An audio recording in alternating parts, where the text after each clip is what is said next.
How you doing, man? I'm doing well. How you doing? Well, here we are again. Episode number 2. You know, most podcasts don't make it to episode number 2. People think it's like just the easiest thing and just sit around and talk and record. And then people get the idea, hey, we'll do a show, and then they'll just do one. And like the majority of podcasts only have one episode. So we're now officially out of that out of that range. Officially episode number 2. It's about time. It's been a long week. I never realized how much I cuss when I talk about politics until Cindy and I were listening to the show last week's episode, and just to give myself pointers, I wanted to know like if I was saying what I was doing wrong that maybe I can work on in the next thing. And she's like, God, I never I'm just dropping F-bombs left and right. It's like I never hear you talk like this. And the thing is, I actually don't curse that much in my normal regular life, but politics will just bring it out. It's like I've always I'll go ahead and get myself in trouble right off the bat here. I've always considered politics, and I'm not knocking women, I'm just saying I've always considered politics like a very masculine, ugly kind of thing, where it's like the men sit around, they light up cigarettes, and they pass around a Budweiser, like, I'm gonna tell you about these goddamn Democrats. It's like this very gritty kind of ugly thing. It's very different from what it is now, but I've always kind of liked that aspect of it being, a bunch of, veterans, people who have seen hard times before and they don't want to let it happen again, not in my country. Anyways, so for starters, boy, that was quite an event yesterday, wasn't it? Yeah, I was about to say the thing on everybody's mind. That was awesome. Like, do you know how many people were there? I'm not sure, but the number, it's up there. It's up there. It could be like almost as much as 1 million, actually. I don't know about that. That's what I heard, but I don't want to say that it is, and then in a report later this week, 500,000 people were there. Oh, it was only 500,000. Obviously the media is going to say 5 people showed up, but Yeah, that's the coolest thing about this. Like, the biggest victory about this is, the media is like pulling their hair out trying to figure out a way to spin this, because in just one event, it was like bigger than all the BLM riots over the past 6 months all put together in terms of like people attending. And this is not a hot take. This is the thing everybody's saying about it. Not one fire, not one business looted, or no destruction of property or anything like that. And the contrast between the two sides just could not be any more clear. That you've got one side that everybody associates, obviously the people burning shit down, they're not like Joe Biden aficionados or whatever, but that's associated for the left, not for no good reason. And then you have this other side who like picks up after themselves. Like, they walk around with trash bags and clean up after themselves after they do a rally. It's just, it's so moralizing, because how many people are seeing this and just seeing it clearly, like that this election, what it means is more than just Joe Biden or Donald Trump. It's like there are two sides of America right now, and they could. I hate to interrupt. You're so right, but the fact that you brought up the trash, and them walking around with trash bags, I'm going to bring to account when I went to the Trump rally in Rome, Georgia. Okay, there weren't trash cans anywhere. It was like rare to come across a trash can. Okay, so what people did instead is that they piled it up in piles, like in a corner of whatever, they have it just all right there. It's not as you're walking through, you have cups all over the place, you have this all over the place or whatnot. No, they were literally being routine. Everybody was just putting it in a pile so it'd be easy to pick up later. And that says a lot. Yeah. Because there really wasn't no trash cans.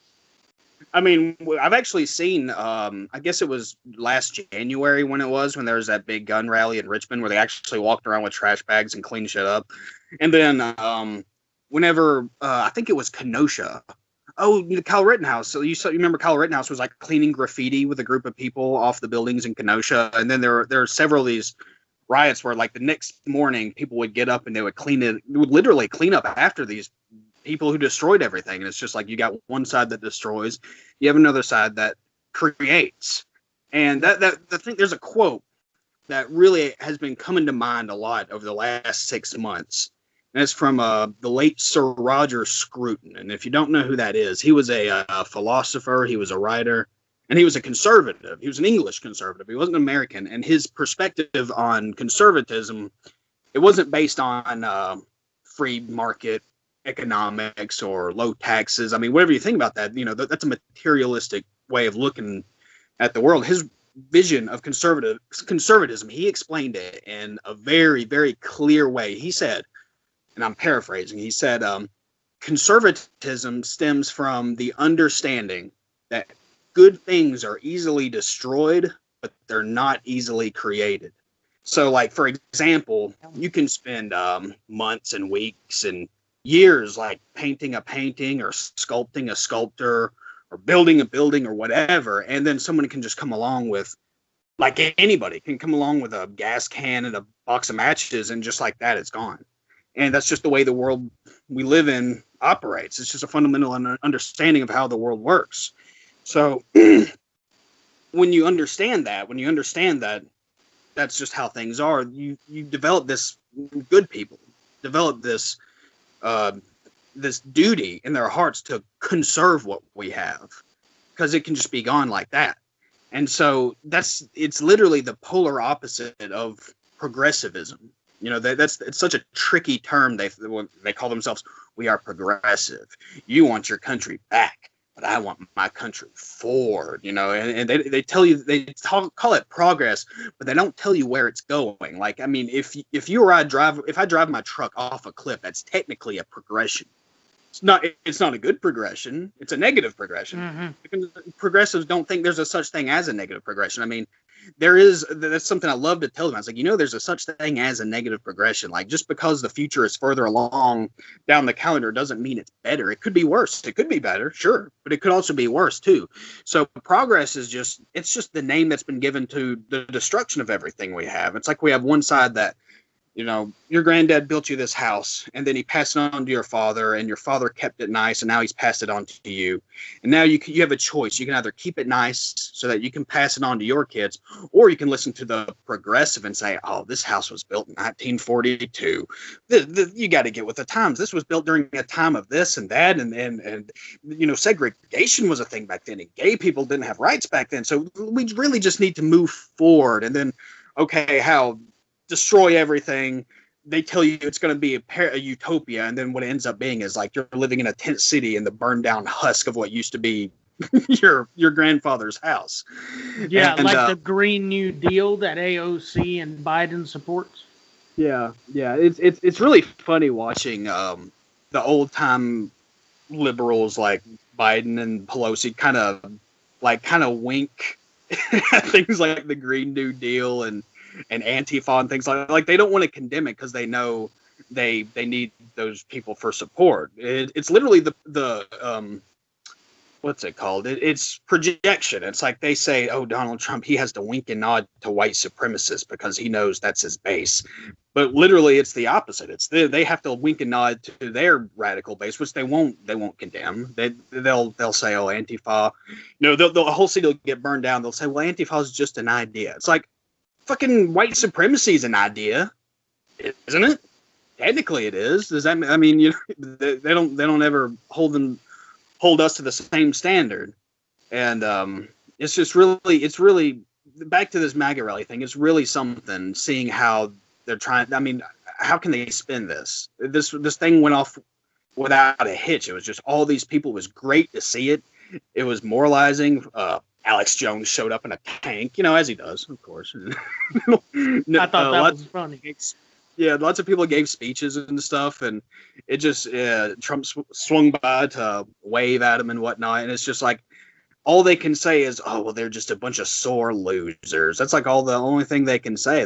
They and everybody at home is sitting there looking at this and being like, "Wow, like it's possible for people to actually get together and not destroy things." It's so funny. Earlier in the year when we had like these riots, and you remember the CNN guy was standing there and he's got his microphone and he's out there and there's like literally fires and just all this shit going on behind him. He's like, and you can see that And you can see that he's scared on top of that. You can see that he's like nervous that he's going to get here. He's like, it's mostly a peaceful protest. There's nothing going on here. Like in his mind, it's like, come on, hurry up. I got to get the fuck out of here before somebody kills us.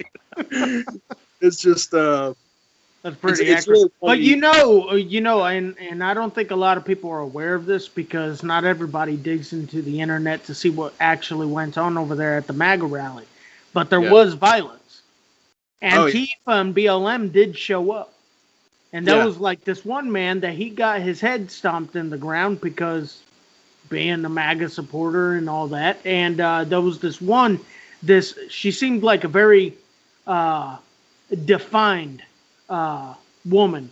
She was a mother. She had like 3 kids with her. And she was being harassed by Antifa, if I recall. It was Antifa that was there. And you could see it on the video. And she's hollering at them and she's telling them to back off and all that kind of stuff, but they would not stop.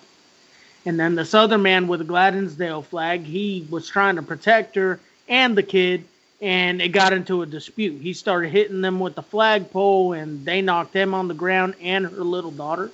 I think her daughter was like, I don't know, she looked like she was 11, 12 years old, maybe, most. But there was a lot going on, and they were putting piles of red hats together and burning them. I'm guessing these are the hats that they'd go up to the people and take it off of them, and then they were throwing them in a pile and lighting it up and stuff. That just makes them look shittier. It really does. But, Biden and his campaign has not denounced it. They won't say a word about it. And the media is completely ignoring it. They're not talking about the violence that the BLM and Antifa were doing at the MAGA rally, nor are they actually telling the people that watch their channels the amount of people that were there. That's very definitive. Of course, they're going to focus in on the crowd. You could see in the focus that, there's a few hundred people there. But they're not giving you the full picture of how many people actually were there. You needed people there that were there on their own account, on building tops, taking pictures. You know what I mean?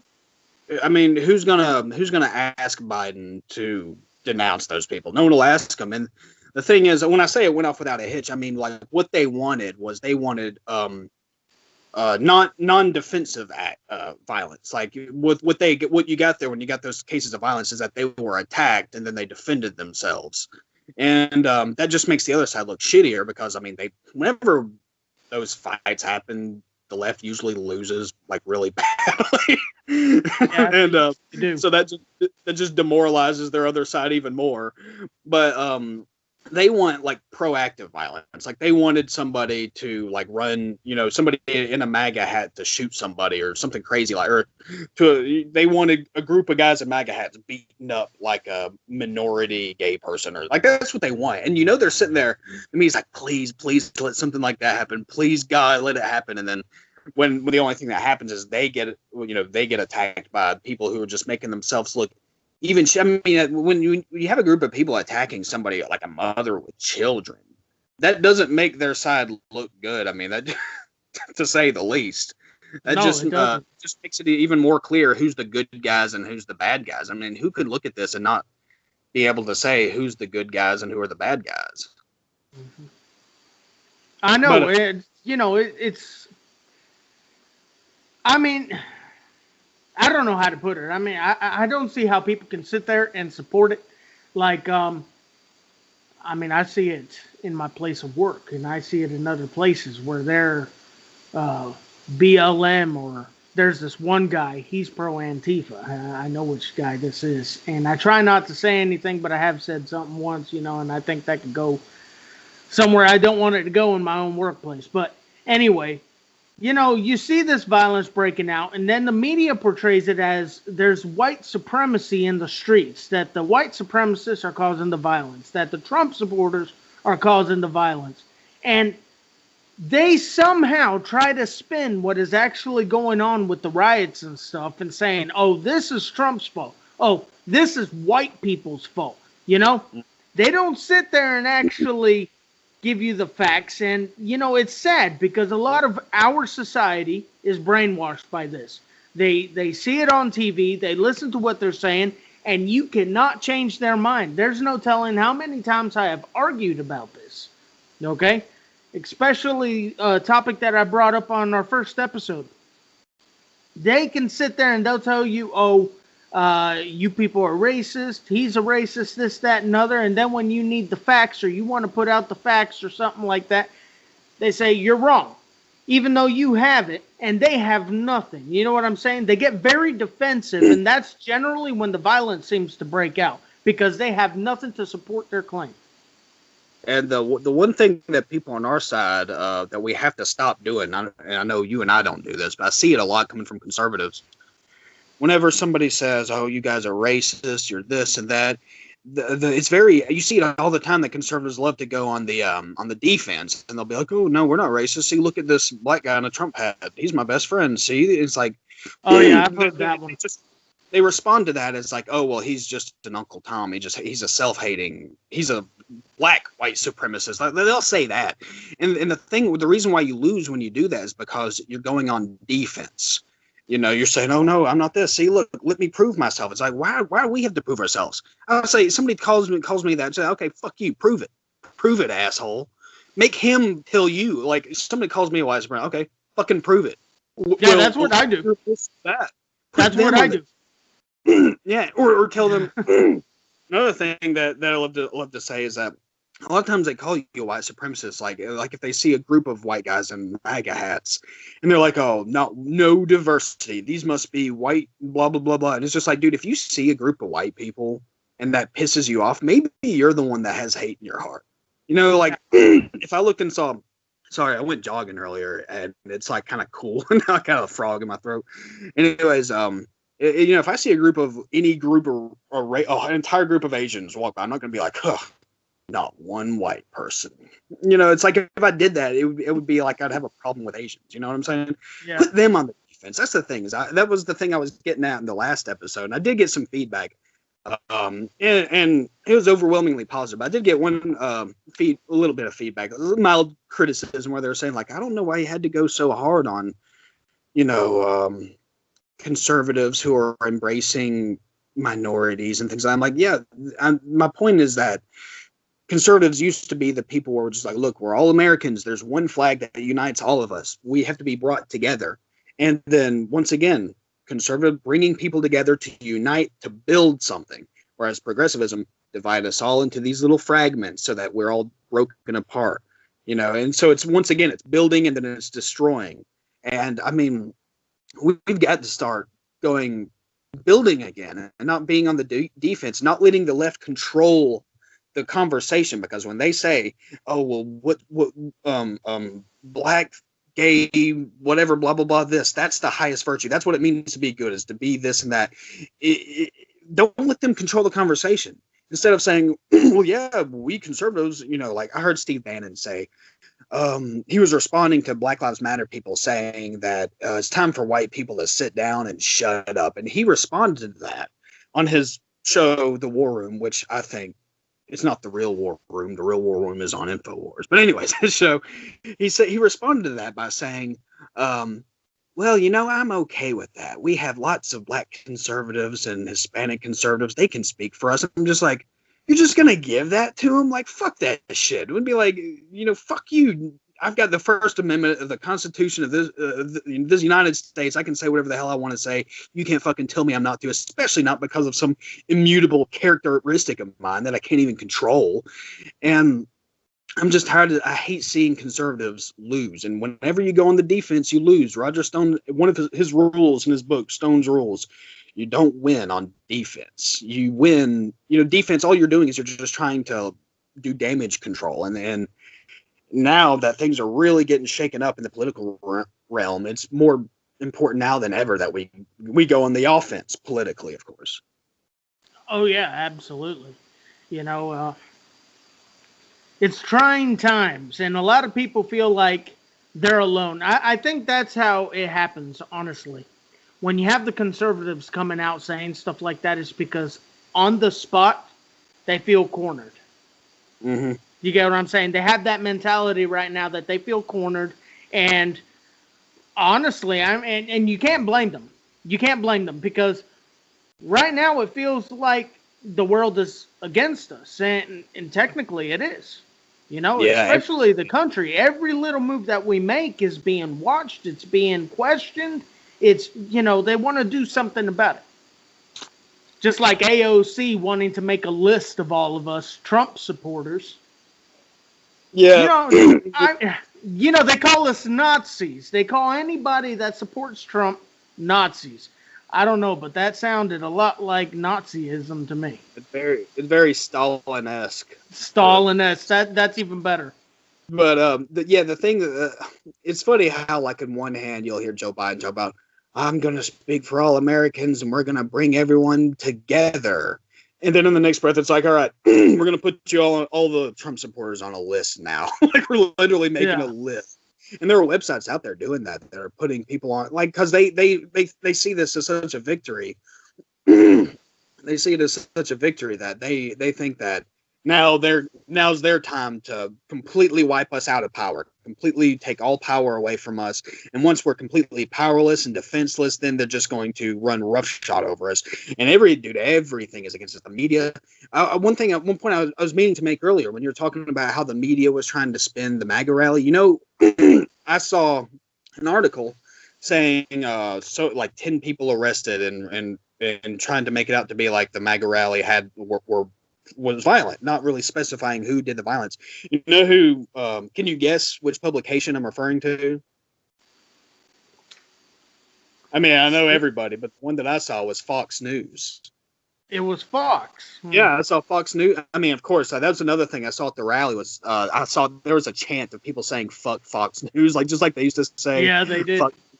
They're now doing that too, and Fox was doing the thing where it's like so and so many people arrested at the and then you look at that and you go to the top comment, somebody like, oh, so much for peaceful protest, and then of course you look into the details and it's like you just got like people were attacked, and we already went over that, but the media is against us, even Fox now, Hollywood. It's the entire entertainment industry is just. It's politicized. It's just like it's just politics disguised as entertainment. That's what I was trying to say. It's politics disguised as entertainment. It's like, oh, here's a movie, but secretly there's like this. The whole thing is centered around a social justice narrative, and we talked a little bit about this in the last episode. That it's just inescapable. There's nowhere to go. There's nowhere to run. Oh no, wait! It's funny you brought that back up because, as you know, I got the PS5 this week, right? Oh, nice. So the first game that I decided to play was the new Call of Duty. Oh, right? Yes. It was that one where the trailer for it had like the Yuri Bezmenov. Yes. Okay. Yes. Yeah. Cool. It was really good. Okay, it was really good. Yeah. But when it came to filling out some information that you have to do because you're working with the CIA or whatnot. So you fill out this information and you have to choose your gender. And this made me laugh because it says... There's an option. Is there an option? Here, I'll give you the options. It says classified, male, female, non-binary. Oh my God. It's supposed to be like that. And this is a story taking place in 1981. Oh my God! Even Democrats and liberals back then would have just laughed at you if you told them there was no such thing as gender back in the especially 1981. I mean, it's funny. Like as recently as 2008, like when Obama got into office, he was like against gay marriage just that recently. And it's so funny how now all of a sudden we have to go back and rewrite history via the entertainment industry to make it seem like, oh well, actually, there's always been, this fucking, and the thing is, like, it's a demoralization campaign. That's really what it is. Another thing I was thinking about recently was how over the course, because you look at the MAGA rally, then you think about the riots we've seen over the last 6 months, and one thing that's really sinister about how the media has been just going nonstop ever since the race riots and all that began, is how they've taken these criminals and they've turned them into heroes. Like I know you've seen the murals of George Floyd where he's literally painted like an angel, like he has a halo over his head and angel wings, like these really ugly paintings, and these people are treated like actual saints. And there's something sinister about this because when our actual heroes, like the American heroes, like Andrew Jackson is a real American hero. Even Robert E. Lee is a real American hero. George Washington. These people are just being. Their statues are torn down. We're told about how horrible and evil they are. And then we're presented these criminals, these like violent, evil, disgusting criminals. And then we're told that these are saints. And for you to accept that, for a human being to accept in his heart that a criminal, somebody who stuck a gun to the head of a pregnant woman like George Floyd is a saint, is like an angel, you fundamentally have to corrupt. You have to compromise your morals to do that. Like you corrupt a part of your soul. Like this rots your spirit deep down. I mean that, for you to look at somebody like that and say he was a great man.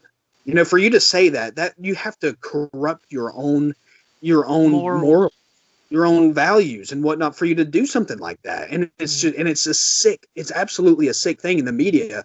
All forms of the media, entertainment media, has just run roughshod on this idea that evil is good and good is evil. And this is just a way, like if I was trying to conquer another group of people, I would want to demoralize them. And that's one way to demoralize them. And I'll say one other thing. Speaking of America and our lack of heroes, this is going to hurt some people's feelings. This hurts my feelings. Okay, this genuinely, and I mean this sincerely, this hurt my feelings when I heard this. When we killed Soleimani, the Iranian military leader.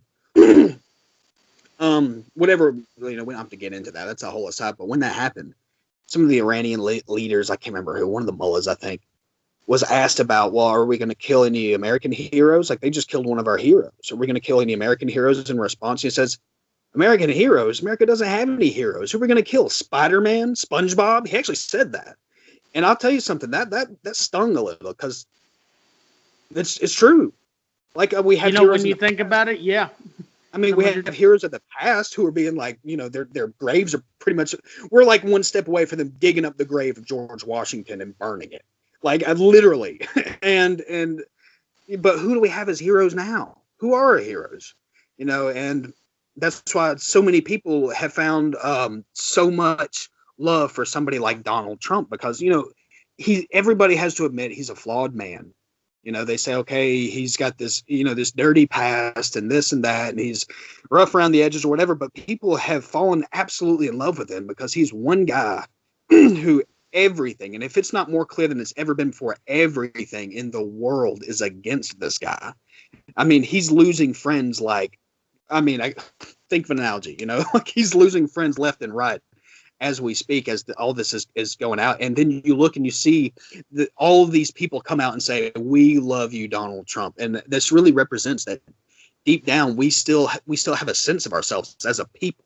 And when somebody comes along and says, forget the media, forget all this crap we've been told for all these years, we are Americans, we're a people, we're a nation, and I love you. And they all, however many came out, come out, and we fucking love you. We're just here. That's all it was. It was a whole rally of it was based on love. It really was. Yeah, I experienced it for myself. Yeah, you saw. When I went to the rally, man, that was an incredible feeling. I mean, I haven't felt nothing like that since never. Okay. There was this sense of patriotism when I was growing up because my grandmother instilled it in me, right? But so I always had this respect, this deep love for the country. I had, of course, my teenage dark times, but I think we've all had that. But since I was a child, there was always this sense of pride when it came to it. But when you get, like it was in Rome, like 30,000 plus people together and everybody's feeling the same, and everybody's feeling this patriotism, that is a feeling that you never forget. I'm telling you, that is a feeling you never forget, especially when you see Air Force One, or actually it was Air Force Two that came in that he was using. But still, when you see it coming in and it's dark, but the tail fin, you see that light sky blue color it has with the American flag, and it's just coming in for landing and stuff, everybody went crazy. The whole crowd was just going crazy knowing that he's landing. That's one of the things that I said to you, but I'll repeat it for the show. There's really a thing that I think is really missing in American society, where we don't have this feeling of unity. We feel like individuals, like we're all just atomized. And the media makes you feel this way. They say evil is good, good is evil, and then they tell you, oh, you're just an individual. You're not a part of a family. You're not a part of a group. And people really have this need because maybe they can't understand their neighbors. Maybe their neighbors are nice people, but they can't understand them. They can't be friends with someone they can't understand. Maybe go to work and they feel alone and they don't feel that they're a part of something. They just feel that America is just this landmass. It's just an economic zone of just atomized individuals all fighting with each other over territory, and we don't feel like a people. And then when you go to, I've never been to a Trump rally, but I've always wanted to go because I would love to just be a part of this group of people where you don't really know anybody, they don't know you, but somehow you're all like family. And I remember that's how you described it to me, and that's something that is so missing in today's world because people today, like, we've lost what it means to be a culture, like just culture. Like people don't even ask someone to define what a culture is, and people just say, "Well, they're the culture," because today, instead of having ethnic food, like traditional foods that we have, people just go to Taco Bell. Just go to the Taco Bell drive-through, and there you go. There's your food. And then instead of having love, people have Tinder hookups or pornography, depending on your market value.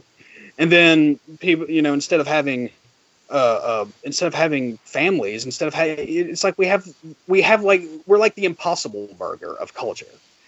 Instead of having the real thing, we have this cheap replacement, and people, they scratch their heads and they just can't understand why there's more people on antidepressants than ever before in this country, and people are dying of drug overdoses more than ever, and alcohol deaths more than ever, and suicides more than ever. Everybody knows somebody. I think a lot of it has to do with this. That too, yeah. And yeah, instead of conversations, we have social media instead of actual get-togethers and whatnot. I mean, there's every aspect of life has been dumbed down into something cheap and plastic and disposable and empty. Something that doesn't provide any fulfillment whatsoever.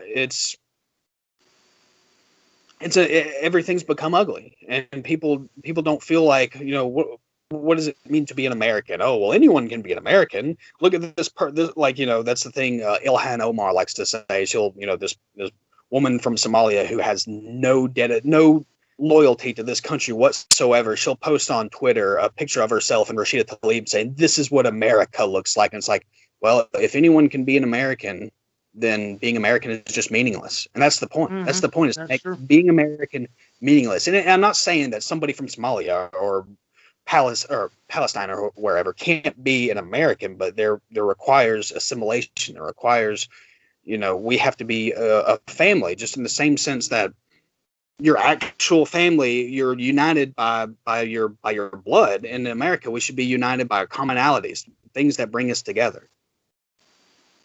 Yeah, I absolutely agree with that. No, like hands down, you couldn't have said it better. But sadly, that's not what their followers are thinking. Everything that they're preaching, they're taking it in like a drug, and they're buying it. So to them, like the whole left has become this anti-American movement that by every means possible, they're trying to bring this country down. Not just because, they want the country as a whole. They want the land themselves, but they don't want that symbolism of red, white, and blue and everything that it used to stand for to still be standing. They want to completely deface it. They want to destroy, and they don't know how to create. It's like Roger Scruton said, good things are easily destroyed, but they're not easily created. And that little quote's been turning over in my mind every time I see one of these race riots where I remember one where there's this guy and he's like screaming at this journalist. There's just a journalist there trying to film, and he's just like, "We're burning it down. We're burning the bitch down. After we're done with this, we're coming to the suburbs, bitch," and all this kind of stuff. And he's just like, "What?" Like screaming in the guy's face. And I'm thinking, like, man, I would love if I could be that guy. I would love to ask him, okay, so after everything's destroyed, what are you going to put in its place? Who's going to rebuild? You? It's like these people who are burning everything down, destroying everything. These people couldn't build a fucking birdhouse if their lives depended on it. Like, these people couldn't build dick. But it's all about tearing it down. And then they promise that when it's all torn down, we're going to move on and things are going to be much better afterwards. We promise. And, we'll see about that. This country's in the fight for its life right now. We're on life support. You know what's crazy? Is that a lot of them people that voting for Democrats and stuff, especially around here in Georgia, they really think they're voting American. You know what I'm saying? Like they're voting pro-democracy and stuff like that. The problem is that they are undereducated when it comes to the way that economics works, the way that our government works, the way that all of it comes to be. You can ask them anything about it, and they'll just tell you whatever they've actually heard on the media or this, that, and other, but they could never actually tell you how the stuff works. And that right there is the fundamental way that they have been changing this country, is by bringing down our own education system. Because back in the day, I'm pretty sure that they would teach you this stuff in depth. Mm-hmm. They don't do that no more. Especially you go to history class and it's a rewritten history. It's not the same history you and I learned back in the day. And even the history we learned was a little... even our history was already get that way. I remember I had this one teacher. She told us this story about... it was about like when the pioneers were moving out west. And it was just this big spiel about how cruel the settlers were to the American Indians. And she told us this story about how... there was I can't remember, this is so long ago, but there was some fight between the settlers and the Indians had kept some of those settlers' children as hostage. And so the settlers said, hey, give us your children back and there'll be no more fighting, there'll be no more blood. And so they returned the children, and then the settlers went and just killed them all anyways after they got their children back. And I've always been just interested in history of my own, so I actually looked that up, and I come to find out that when there's a glaring omission to the story, when the children were returned, they actually had their noses cut off. So the Indians returned the kids, but with their noses cut off. And then after they, saw these little children maimed like that, then it's like, okay, now we're going to go kill. And I went and I told the teacher about this because I was excited. I was like, hey, wow, that's interesting. So I told the teacher the next day after class, I went and told her, I said, so I looked up that thing and come to find out, I said what I just said. And she was like upset. She was like, what? Like she was not happy about it. And I was just like, well, yeah, here, look. And I actually she let me sit on her desk, and I went and I brought up the website. I was like, yeah, it was a credible website. It was an actual, historically documented thing. It's like, yeah, see the children, they had their noses cut off. And she just had her eyes lowered and was just like, didn't say anything, was like upset. I just remember it was weird. I was expecting to be like, oh, wow, that's interesting. I'll learn something new. And she was like one of these very teachers are all really liberal. Even when we were in school, she was like I remember she used to say that she got her news from The Daily Show with Jon Stewart. Like, oh yeah, I actually that's my favorite news source.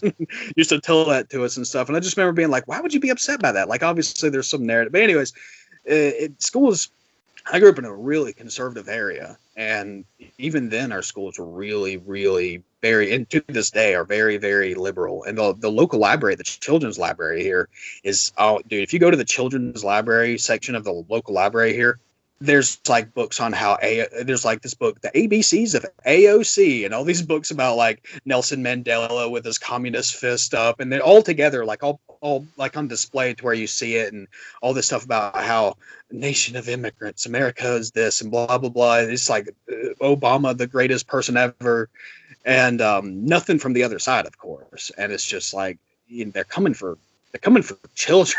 I remember there's one. This is so fucked up, dude. It was called Snow Not So White, and it's a black girl dressed as Snow White looking at a picture of a white Snow White going like this, like and like I kind of skimmed through it because it's just like, okay, what the message of the story is, this little black girl wants to be like Snow White, but everyone expects her to be white. But it's okay not to be white. It's okay to be black. And on the face, you think, oh wow, so I mean that's an okay story. It's okay to be whatever you are. But the underlying message there is that there's just this assumption that white is what's good. That a little black kid reads that and goes, oh, so they expect me to be this thing that I'm not. Well, fuck those people. I mean, it's like that's a sick fucking thing to tell a child to plant those little thoughts in little children's brains like that. And they're coming for people's children. They want people's children to turn on them. Mm-hmm. Yeah, and the thing is that I don't want to tap into conspiracy theories, but this is, in my opinion, actually it's not even opinion, it's fact. Agenda 21. For people who don't know what Agenda 21 is, it was signed in by George H.W. Bush in 1992, and it is a layout, just an actual plan to fundamentally change this country. And a lot of people don't realize that this even came into play in 1992, but this was actually being constructed from back in the 1950s. Okay? This is where it starts going into a bit of conspiracy theory. JFK knew about it and all that kind of stuff, and he was wanting to bring it to light, and that's how he got assassinated. But we'll leave the conspiracy part for another day. But the factual part is that it was actually signed in 1992, and that right there is where we start seeing our education start going down the hill hard and fast. Okay? It was always starting from back in the day, but in 1992, it was put into place to start changing the education system, to start making it in certain ways that they can start taking our guns away. Okay, that's another one, to try to abolish the Second Amendment. And the craziest part is that it also gives right to the UN to come in and help our government in whatever domestic kind of problems we have. That's on there. What does that tell you? I think we all know. And the thing is, there's nothing to be shy about when it comes to conspiracy theories at this point, because everybody from all sides right now is embracing conspiracy theories. And it's because our media, everybody from all angles is able to see that our media is completely lying to us about everything. And even liberals, I mean, they're seeing it too on some level.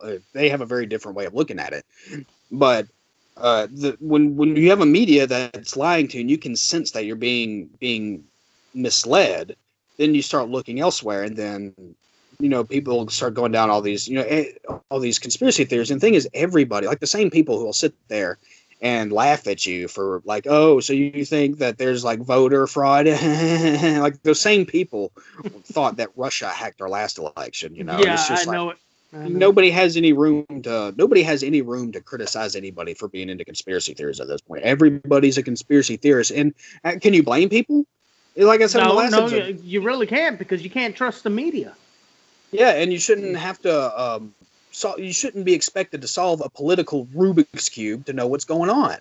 People are going to seek out information wherever they feel they need to, and that's why they've made such a huge, tremendous effort to control the information, to control Google and YouTube and Facebook and Twitter and everything, to where they're making sure. It's almost like at this point, like if you see like a fact check, like if you're on Facebook and you see a fact check trying to tell you that something's not true, that's how you know it is true. Yeah, pretty much. It's just like, article came out today because we were talking about the fraud for a moment there. Over 2,000 jurisdictions in 30 states were using that Dominion and Smartmatic software. What's her name? Sidney Powell. She says that Trump has substantial evidence against the Democrats as of today. She said, we are fixing to overturn the election results in multiple states. That presidents actually won, not by hundreds of thousands, but by millions. She said the evidence is coming in so quick, they're having a hard time keeping up with it. They haven't even gone through all of it yet. I wanted to throw that out there for any of our viewers that wanted to hear about that. That is a sign of hope. As to if it will go into play and he will actually overturn the states, I can't say. But it is something to look forward to, especially over this next couple weeks, because it's December 14th that the election is certified. Yeah. So we're running out of, I think they're trying to run out the clock on all this, just trying to run out the clock. And, oh, well, now it's too late. Sorry. And I hope, I mean, we all have our hopes and whatnot, because things are going to we're going to be in the fight for our life. If this happens, if John Ossoff and the other asshole wins the Senate race here in Georgia, and then they control the Senate. And I mean, if they control all three branches, I mean, forget about it, man. It's, I mean, I don't mean forget about like give up, but I'm saying that they want to pack the cord. They want to end the filibuster. They want to make Puerto Rico and Washington, D.C. their own states and that sort of thing. And it's just going to be impossible it's going to make it to where political revolution is just increasingly impossible. And one thing that I do want to say about all this is like this is all something that this is a fight we shouldn't be having to have right now. We shouldn't be having to fight over fake ballots. I mean, India has voter ID, and 12% of that country doesn't even have running water, and they have voter ID. There's no reason why we can't have that. And then another thing, and this is, I guess, we're having a little bit of a philosophical show. Maybe there'll be a running theme on this program, but one thing that you hear a lot about, you mentioned it earlier, is democracy. And I know you know this, and a lot of people on our side of things know that the country that was given to us by the founding fathers was not a democracy; it was a constitution. And this is just another one of those things that, like, when I found this out, my mind was blown, just because this was something that was just beaten into my head since childhood. I mean, you hear this thing. Ever since, as long as we can remember, democracy. This is a threat to our democracy. We must stand up for democracy. And then even when we go to wars, we even go to wars under the pretext of we have to protect their democracy. I saw on Twitter, someone was like, so now does Iran get to invade us to protect our democracy? You know what I'm saying? And it's just like, when I found out, I was like a teenager when I found out that, oh, actually, the founding fathers gave us a constitutional republic. And Benjamin Franklin himself characterized a democracy as being two wolves and a sheep contesting what's for dinner. That was how he characterized it. And the constitutional republic keeps it in check. That's why we have checks and balances and everything else. And the three judiciaries, it all goes into play. That's why it's a constitutional republic. But the thing is that if you look at it right now, you have places like California, Oregon, Washington, I want to say Arizona. I think it's Arizona, or it was in New Mexico. Of course, Illinois, New York, and all these other pro-democratic states that are wanting to do away with the electoral system or change it. Okay?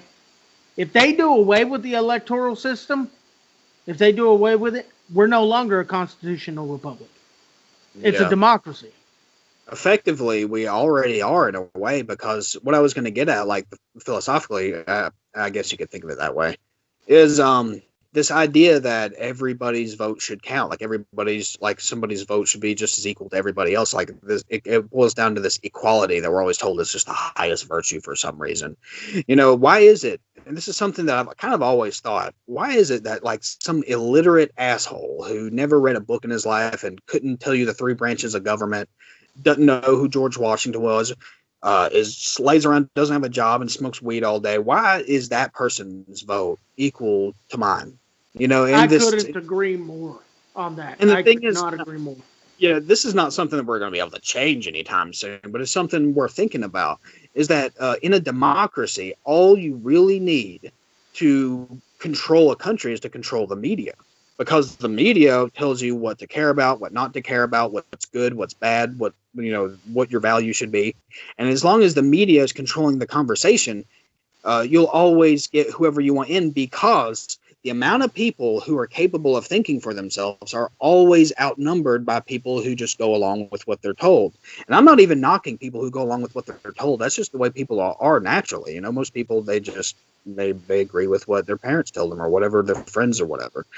And And it's like the amount of people who think for themselves are always in the minority.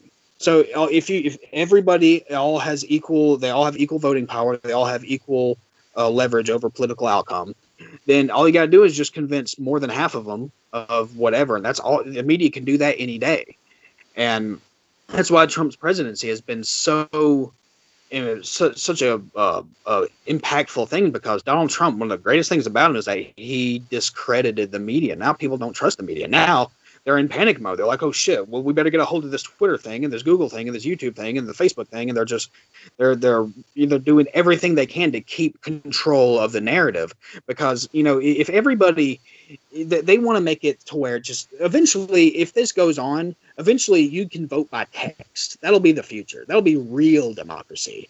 Every vote counts. Count every vote, and it's just going to be like, well, all you got to do is just text, just like the the TV shows like America's Got Talent, where you're voting for who you think should win.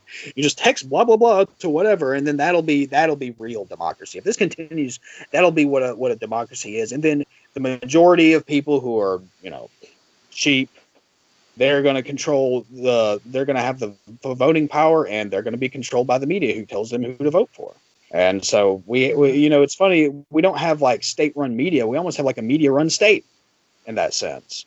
No, that's already a given. It is a media-run state. And for closing words, okay, this is the final thought that I want to put out there. Going back to what we were talking about when it comes to voters, I think that they should at least moderately be educated to the way that a system works. Yeah. To have a fundamental understanding of how things work if you want to be able to vote. If you're just dumbfounded, you have no education or likewise on it, then your vote really should not equal to, let's say, like you and I, who we can tell them how the checks and balances work. You know what I'm saying? As long as you have an understanding how the Senate, how the House, and all that works, then your vote, in my opinion, counts. Yeah. And that's why they want prisoners to vote. I mean, that's why they're saying prisoners should have the right to vote. It's like somebody who killed somebody should have the same amount of say as the most upstanding person you can imagine. I mean, it's nonsense. It goes back to the whole equality thing. It's like, if everybody's equal, then it's like, if everybody's special, then nobody's special. It's equality it's a false god. Equality is a false god. But yeah, if you want to end, this has been another good one, man. I really think we're going to keep this going, and we'll be back next Sunday.